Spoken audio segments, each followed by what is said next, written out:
আসসালামু আলাইকুম guys, new গল্প আইসা পড়ছে। যাই হোক, বেশি কথা না কয়ে গল্প শুরু করা যাক।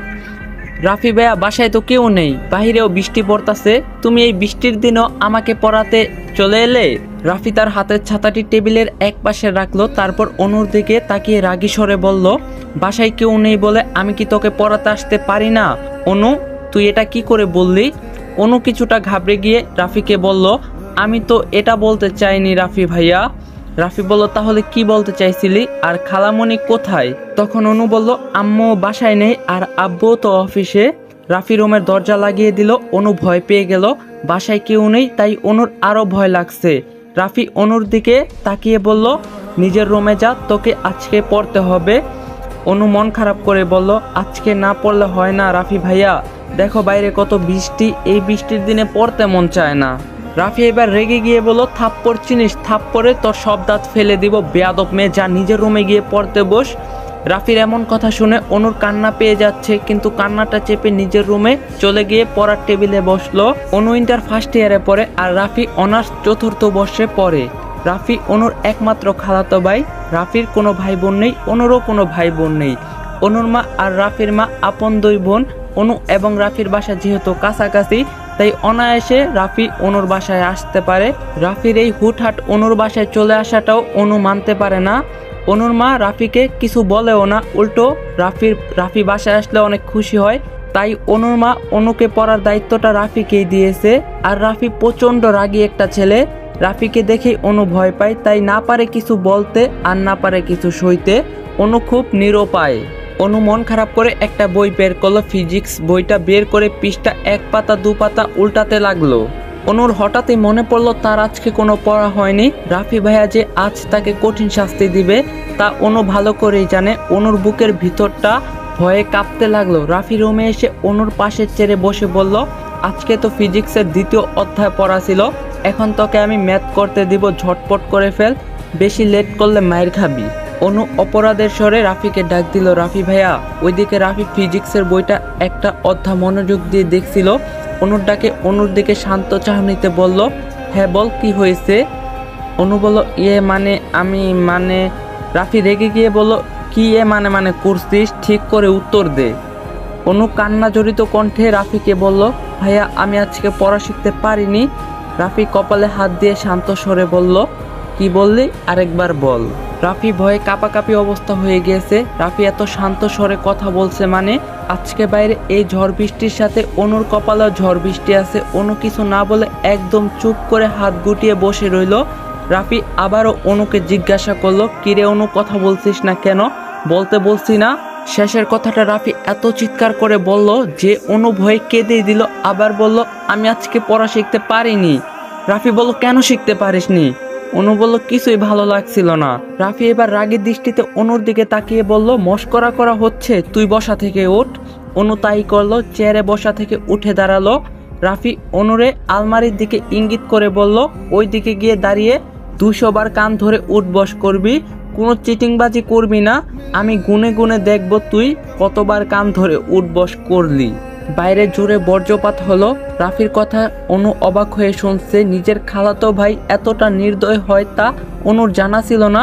অনু মিনতি করে রাফিকে বলল, এবারের মতো আমাকে ক্ষমা করে দাও রাফি ভাইয়া, আমি এবার থেকে প্রতিদিন পড়া শিখে রাখবো।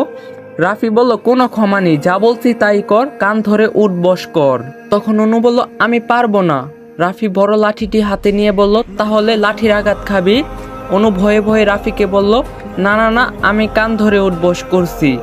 অনু রাফির কথা মতো কান ধরে উঠবস করতে লাগলো আর রাফি উঠবস গুনতে লাগলো। অনুর কাছে রাফি পৃথিবীর সেরা নিষ্ঠুরতম মানুষ মনে হচ্ছে। 40 বার কান ধরে উঠবস করে অনু হাঁপিয়ে গেছে আর উঠবস করতে পারছে না বলে রাফিকে বলল, রাফি ভাইয়া আমি আর পারছি না, পায়ে ভীষণ ব্যথা করছে, আমাকে আর উঠবস করতে বলো না। তখন রাফি বলল, এখনো তোর 160 বার কান ধরে উঠবস করতে হবে অনু, কোনো ক্ষমা নেই। তখন অনু বলল, রাফি ভাইয়া তুমি আমার সাথে এমন কেন করতাছো? তখন রাফি বলল, পড়া শিখলে এমন কষ্ট করতে তোকে হতো না, এখন আমার কিছু করার নেই, কান ধরে উঠবস কর। অনু কষ্ট করে আরো 20 বার কান ধরে উঠবস করলো আর না পেরে মাটিতে শুয়ে পড়লো। রাফি চেয়ারের টেবিল থেকে উঠে এসে অনুর পাশে মাটিতে বসলো। রাফি বলল, এই অনু তোর কি হলো? অনু কোনো কথা বলছে না, অনু চোখ বন্ধ করে আছে। রাফি কোনো উপায় না পেয়ে অনুকে কোলে তুলে নিয়ে বিছানায় শুয়ে দিল। অনু চোখ খুলে রাফির দিকে তাকিয়ে চাপা কান্না করে রাফিকে বলল, রাফি ভাইয়া তুমি খুব পচা, আমাকে শুধু কষ্ট দাও। রাফি অনুর দিকে এক দৃষ্টিতে তাকিয়ে রইল। গাইস সবাই হেডফোন লাগাও। অনু বুঝতে পারছে না রাফি এভাবে কেন তার দিকে তাকিয়ে আছে। রাফি হঠাৎ করে অনুর দিকে ঝুঁকে এসে অনুর কপালে গভীর চুমু দিল। অনু ভয়ে কিছুটা দূরে সরে বলল, রাফি ভাইয়া তুমি আমার কপালে চুমু দিলে কেন? তখন রাফি বলল, বেশি কথা বলিস তুই, চুপ করে শুয়ে থাক, আরও 140 বার তোকে কান ধরে উঠবস করতে হবে। অনু রাফির ডান হাত নিজের দু হাতে আঁকড়ে ধরল। রাফি নিজের হাতে অনুর হাত চেপে ধরা দেখে অবাক হলেও কিছু বলল না, শুধু অনুর মুখের দিকে তাকিয়ে রইল।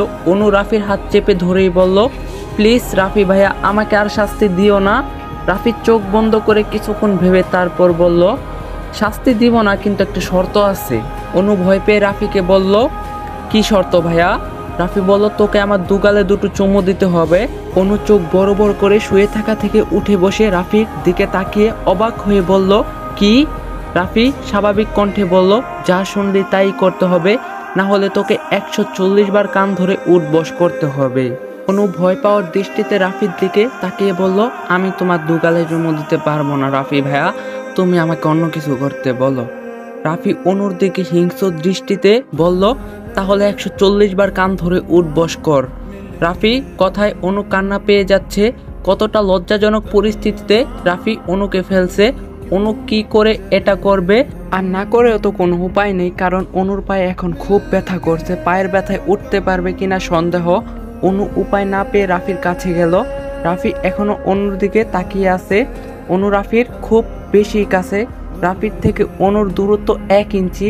অনুর ভীষণ ভয় লজ্জা লাগছে, তাই অনু চোখ বন্ধ করে রাফির 2 কাঁধে নিজের 2 হাত রেখে রাফির গালে চুমু দিতে গেল, কিন্তু ভুলবশত অনু রাফির গালে চুমু দিতে গিয়ে ঠোঁটে চুমু দিয়ে ফেললো।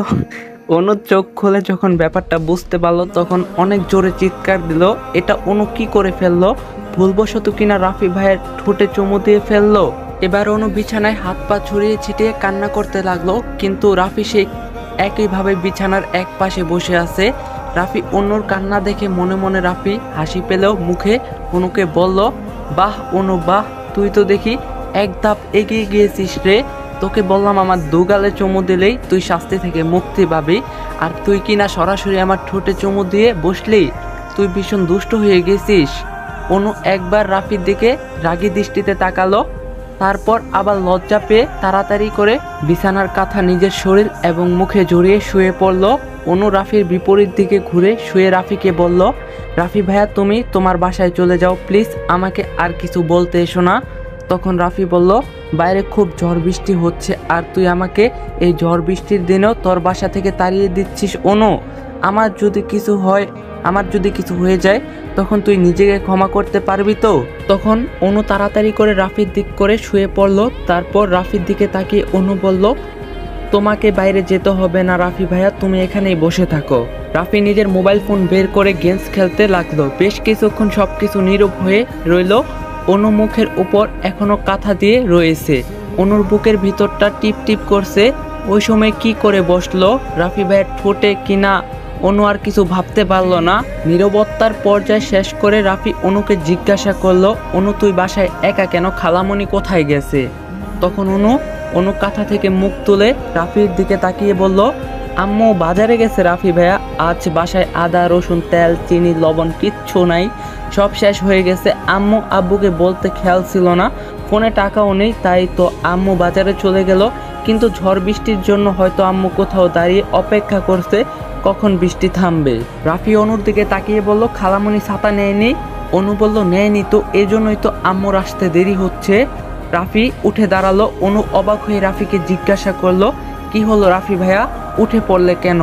রাফি অনুর দিকে রাগী দৃষ্টিতে তাকিয়ে বলল, বোকা মেয়ে, আমাকে আগে বলবি না ঝড় বৃষ্টি কখন থামবে কে জানে, আমি গিয়ে খালামণিকে নিয়ে আসি। অনু মন খারাপ করে বলল, তুমি তো আমার কাছ থেকে জানতে চাওনি। রাফি রুম থেকে বেরিয়ে গেল। অনু শুয়ে থাকা থেকে উঠে বসলো। অনু এবার নিজেই রেগে বলল, পচা রাফি ভাইয়া তুমি, আমাকে আগে শাস্তি দিতে আর এখন লজ্জা দাও। আম্মুকে তো রাফি ভাইয়ার এসব কাজের কথা বলতেও পারবো না। আম্মুকে বলে দিলে রাফি ভাইয়া আমার 12টা বাজিয়ে দিবে। বেশ কিছুক্ষণ সময় পর রাফি অনুর মা আমেনা বেগমকে নিয়ে বাসায় পৌঁছালো। অনুর পা ব্যথায় উঠে দাঁড়াতে পারবে না, তাই বিছানায় শুয়ে রইল। আমেনা বেগম অনুর রুমে এসে হাসি মুখে অনুকে বলল, দেখছিস অনু, আমার রাফি বাবা কত ভালো। তুই তো কোনো কাজেরই না, আমি ঝড় বৃষ্টিতে দাঁড়িয়ে আছি, কই আমাকে হাতে ছাতা নিয়ে নিতে আসবি তা না, উল্টো এখানে শুয়ে পড়ে ঘুমাচ্ছিস। রাফির কাছ থেকে তো কিছু শিখতেও পারিস অনু। অনু বিরক্ত দৃষ্টিতে তার মায়ের দিকে তাকিয়ে রইল। অনু আমেনা বেগমকে জিজ্ঞাসা করলো, আম্মু রাফি ভাইয়া কোথায় গেছে? আমেনা বেগম অনুকে বলল, রাফি আমাকে বাসায় পৌঁছে দিয়ে নিজের বাসায় চলে গেছে। কত করে বললাম বৃষ্টি কমলে তারপর বাড়ি যা, কিন্তু আমার কথা ছেলেটা শুনলই না। অনু মন খারাপ করে বলল, ও। আমেনা বেগম রেগে রেগে অনুকে বলল, আজকে ঠিকঠাক মতো রাফিকে পড়া দিতে পারছিস তো? অনু হাসার চেষ্টা করে বলল, হ্যাঁ আম্মু পেরেছি। যাক, পড়া পেরেছিস তাহলে। এই কথা বলে আমেনা বেগম অনুর রুম থেকে চলে গেল। অনু মনে মনে বলল, তোমার বোনের ছেলে যে কত ভালো তা তো তুমি জানো না আম্মু। ভালো না ছাই, একে তো রাগী, তার সাথে পুরাই লুচ্চা রাফি ভাইয়া, কিন্তু তোমাকে বললে তো তুমি উল্টো আমাকে বকবে, আমার কথা বিশ্বাসই করবা না। কি কপাল আমার। অনু মনে মনে এসব ভাবছিল, তখন অনুর ফোনে রাফির কল আসলো। অনু ফোনের স্ক্রিনে রাফি ভাইয়ের নাম দেখে চমকে উঠলো। রাফি ভাইয়া আবার কল দিল কেন? কাপা কাপা হাতে ফোনটা হাতে নিয়ে রিসিভ করে অনু বলল, হ্যালো রাফি ভাইয়া। রাফি রাগী স্বরে বলল, আজকে তো পড়া দিতে পারলি না, গতকালকের পড়াটাও আজকে শিখে রাখিস অনু, আগামীকাল পড়া না পারলে তোর কপালে দুঃখ আছে। তোর পায়ে ব্যথা দেখে বাড়তি পড়া দিলাম না, পায়ে মলম লাগিয়ে নিস, ফোন রাখলাম, বাই। রাফি ফোন রেখে দিল। অনুর মন খারাপ করে বলল, এই পায়ে ব্যথা নিয়েও এখন আমাকে পড়তে হবে? রাফি ভাইয়া তুমি এত নিষ্ঠুর কেন? আর তোমাকেই কেন আমার টিউশনি করতে হলো? দুনিয়ায় কি আর কোনো টিউটর আমার জন্য ছিল না, যেখানে অন্য টিউটর সপ্তাহে 4 দিনের বেশি পড়াতেই চায় না, সেদিকে তুমি আমাকে প্রতিদিনই পড়াতে চলে আসো, সপ্তাহে 7 দিনে 7 দিনই। এটা আমার সাথে খুব অন্যায় করা হচ্ছে, আমি একটু ছুটির দিনও পাচ্ছি না, ভালো লাগে না কিছু। অন্যদিকে নিজের রুমের সোফায় রাফি বসে আছে। রাফির জ্বর সাথে ঠান্ডাও লেগে গেছে, কারণ নিজের ছাতাটাও রাফি তার খালামণিকে দিতে হয়েছিল, যেহেতু তার খালামণি বৃষ্টিতে ভিজতে বারণ করছিল। তারপরও রাফি আমেনা বেগমকে জবাবে বলছিল যে তার বৃষ্টিতে কিছুই হবে না, কিন্তু বৃষ্টিতে ভিজলে রাফির জ্বর চলে আসে, ঠান্ডাও লেগে যায়। এখন তাই হয়েছে।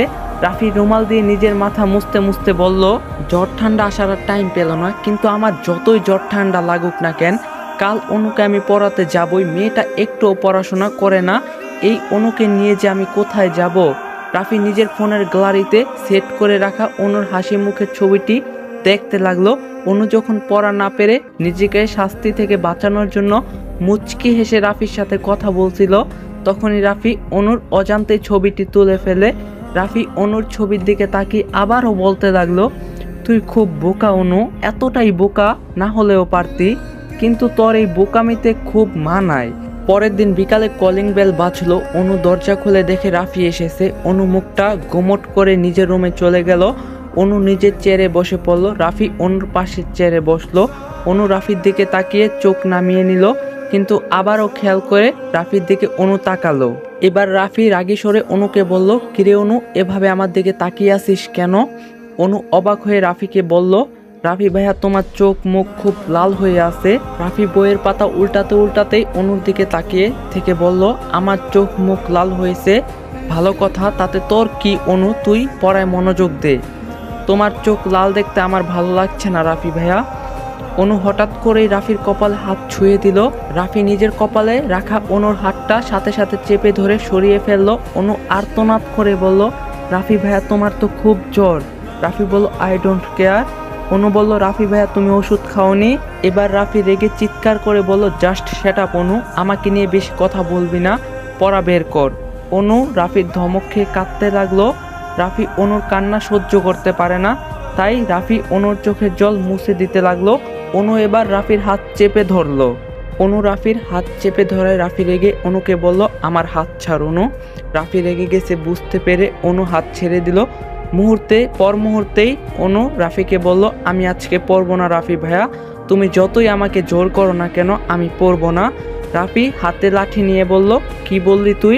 রাফির হাতে লাঠি দেখে অনু ভয়ে ভয়ে বলল, তোমার শরীরে জ্বর রাফি ভাইয়া, এত কষ্ট করে তোমায় আজকে আমাকে পড়াতে হবে না, তুমি এখানে বসো, আমি তোমার জন্য খাবার নিয়ে আসছি। রাফি বলল, আমি কিছুই খাবো না অনু, আর তোকে পড়তে হবে মানে পড়তেই হবে। অনু বলল, কিন্তু আমি তো পড়বো না। রাফি রেগে গিয়ে বলল, বুঝতে পেরেছি তুই আমার কথা শুনবি না, তোর পড়াশোনায় মনোযোগ নেই, বেশ ভালো কথা।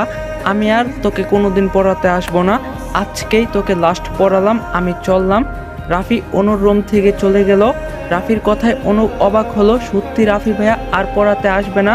রাফি ভাইয়া পড়াবে না এটা তো ভালো কথা, কিন্তু অনুর এত মন খারাপ কেন হচ্ছে অনুর জানা নেই। অনুর টেবিলে মাথা ঠেকিয়ে কাঁদতে লাগলো। রাফি চলে যাচ্ছে দেখে আমেনা বেগম রাফিকে ডাক দিয়ে জিজ্ঞাসা করলো, রাফি বাবা, তোমার অনুকে পড়ানো হয়ে গেছে? রাফি হতাশ হয়ে বলল, খালামণি, অনুকে পড়ানো হয়নি, অনুর পড়াশোনায় একদম মনোযোগ নেই, তাই আমি ভাবছি আমি আর অনুকে পড়ানোর জন্য আসবো না, অনুর জন্য অন্য কোনো টিউটর রাখলে ভালো হবে। আমেনা বেগম অনুর উপর রেগে গিয়ে রাফিকে বলল, মেয়েটা এত খারাপ হয়ে গেছে, আজকে আমি অনুকে উচিত শিক্ষা দিব। অনুর মা রেগে অনুর রুমে যাওয়ার জন্য রওনা দিতে গেলেই রাফি বাধা দিয়ে বলল, না খালামণি, অনুকে কিছু বলো না, অনু বাচ্চা মেয়ে, আমি হয়তো অনুকে ঠিকঠাক পড়াতে পারছি না। আমেনা বেগম রাফিকে বলল, তুমি এত মেধাবী ছাত্র হয়ে অনুকে ঠিকঠাক পড়াতে পারছো না, এটা আমার বিশ্বাস হচ্ছে না বাবা। রাফি আমেনা বেগমকে বলল, কিন্তু এটাই সত্যি খালামণি, আমি অনুর জন্য সঠিক শিক্ষক নই, আমি এখন আসি খালামণি। রাফি, বাবা দাঁড়াও, কিছু না খেয়ে চলে যাচ্ছ কেন? রাফি বলল, আমার খিদা নেই খালামণি, আমি আসি, আর এমনিতেও তো মাঝে মাঝে এই বাড়িতে আসবই। রাফি আর এক মুহূর্ত দাঁড়ালো না, অনুর বাড়ি থেকে বেরিয়ে চলে গেল। অনুর মা মন খারাপ করে অনুর রুমে গিয়ে দেখে অনু টেবিলে মাথা ঠেকিয়ে বসে আছে। অনুর মা অনুর রুমে এসে বলল, তুই কেন রাফিকে তাড়িয়ে দিলি অনু? অনু তার মায়ের মুখে এমন কথা শুনে চোখের জল মুছে ভাঙা গলায় বলল, আমি রাফি ভাইয়াকে তাড়িয়ে দেইনি আম্মু, রাফি ভাইয়া নিজেই চলে গেছে। আমেনা বেগম অবাক হয়ে অনুকে বলল, তুই কাঁদছিস কেন অনু? রাফি তোকে আর পড়াতে আসবে না, তোর তো খুশি হওয়ার কথা। অনু খেয়াল করে দেখলো, হ্যাঁ অনু কাঁদছে, কিন্তু কেন কাঁদছে সেটাই বুঝতে পারছে না। অনু চুপ করেই রইল। আর অন্যদিকে রাফি মাঠের এক কোনায় বেঞ্চে বসে আছে। রাফির সাথে আছে রাফির বন্ধু আবির, নিলয়, প্রান্ত, রিধি, মিম। ঠিক তখনই আবির জিজ্ঞাসা করলো, কিরে মামা রাফি, মন খারাপ করে বসে আছিস কেন? আমরা সবাই বক বক করছি, তুই তো কিছুই বলিস না, কি হয়েছে তোর? জ্বরের শরীর নিয়েও এখানে আড্ডা করতে চলে এলি? রাফি উত্তরে বলল, জানি না। তখন রিদি রাফিকে বলল, তোর মতো সুদর্শন ছেলেকে মন খারাপে মানায় না রাফি, তোরে রাগী লোকেই মানায়, তুই তো আমাদের বললি তোর শরীর খারাপ, তাহলে বাসায় গিয়ে রেস্ট নে, না হলে আমাদের সাথে গল্প কর। রিদির কথা শুনে মিম বলল, হ্যাঁ ঠিক বলছিস রিদি, এই রাফি যে কেন মন খারাপ করে এখানে বসে আছে কিছুই বুঝতে পারতাছি না। ঠিক তখনই নিলয় রাফির কাঁধে হাত রেখে বলল, কিরে কিরে মামা, ছেঁকা টেকা খাইছিস নাকি মামা? রাফি নিজের কাঁধ থেকে নিলয়ের হাতটা ছাড়িয়ে নিয়ে মন খারাপ করে বলল, সবসময় মজা ভালো লাগে না নিলয়। প্রান্ত হেসে বলল, বুঝছি, পোলায় প্রেমে পড়া দেবদাস হইছে রে। বন্ধুদের কথাবার্তায় রাফির কাছে ভালো লাগছে না, তাই রাফি সেখান থেকে উঠে চলে গেল। সবাই পিছন থেকে ডাকতে লাগলো, কিন্তু রাফি শুনলো না। বাসায় গিয়ে বাথরুমে শাওয়ার সেরে দিয়ে রাফি অনেকক্ষণ ভিজতে লাগলো। আর রাফি মনে মনে বলল, আমার কেন যেন মনে হচ্ছে আমি অনুর প্রতি খুব বেশি দুর্বল হয়ে যাচ্ছি। না, আমার এত দুর্বল হলে চলবে না, সামনে আমার অনার্স ফাইনাল এক্সাম, সারাদিন অনুর কথা ভাবা চলবে না, আর কখনো অনুকে পড়াতে যাব না আমি। অনুর কাছে গেলে নিজেকে কেমন যেন পাগল পাগল মনে হয়, এটা হতে দেওয়া চলবে না। রাফি প্রায় 2 ঘন্টা শাওয়ারে দাঁড়িয়ে থাকার পর বাথরুম থেকে বেরিয়ে আসলো। নীল কালার টি শার্ট আর জিন্স পরে রাফি বিছানায় শুয়ে পড়লো। রাত 8টা বাজে, কিন্তু রাফি এখনো শুয়ে আছে। রাফির মা রেহানা পারবেন অনেকবার রাফিকে খাবার খাওয়ার জন্য ডাক দিয়েছে, কিন্তু রাফি তার মায়ের কথা শোনেনি। এই গরমেও রাফি কম্বল গায়ে দিয়ে শুয়ে আছে। রুমে এসি চলছে, তবুও রাফির শরীর প্রচণ্ড গরম। হঠাৎ রাফির গালে কারো শীতল হাতের স্পর্শ পেয়ে রাফির চোখ খুলে তাকালো। সামনে অনুকে দেখে রাফি অবাক হলেও তার চেয়ে বেশি অবাক, কারণ অনুর চোখ মুখ ফুলে আছে। দেখেই মনে হচ্ছে ভীষণ কেঁদেছে অনু, কিন্তু অনু কান্না করছে কেন? রাফি মনে মনে বলল, আমি চলে এসেছি, তোর তো খুশি হওয়ার কথা, তাহলে তুই কেন কাঁদলি অনু? তোর মন কেন এত খারাপ? আচ্ছা তাহলে আমার মনে যে অনুভূতিগুলো আমাকে তাড়া করে বেড়ায়, সেই অনুভূতিগুলো কি তোকেও তাড়া করে বেড়ায়? আমার মতো তুইও কি আমাকে নিয়ে ভাবিস অনু? রাফির ভাবার মাঝে অনু কান্না মিশ্রিত কণ্ঠে বলল, রাফি ভাইয়া তুমি খুব খারাপ। তখন রাফি অনুর দিকে কিছুক্ষণ তাকিয়ে থেকে একটানে অনুকে নিজের বুকের সাথে মিশিয়ে নিল। অনু ভয় পেয়ে রাফিকে বলল, কি করছো রাফি ভাইয়া, আমাকে ছাড়ো। গাইস আজকের পার্টটা এখানে শেষ হলো। আর এই video like target 2K, 2K like complete করলে কালকেই পার্ট 2 পাইবা। যারা পেজ থেকে ভিডিওটা দেখতেছো, পেজের নাম হলো প্রফেশনাল গল্প ইয়ামিন, কেউ ফেক পেজে ফলো দিবা না। আর যারা ইউটিউব চ্যানেল থেকে দেখতেছো, চ্যানেলের নাম হলো ইয়ামিন অন ফায়ার 2.0, কেউ ফেক চ্যানেলে সাবস্ক্রাইব করবা না। তো দেখা হইতাছে পার্ট 2 তে। সবাই ভালো থাকো, সুস্থ থাকো, আল্লাহ হাফেজ।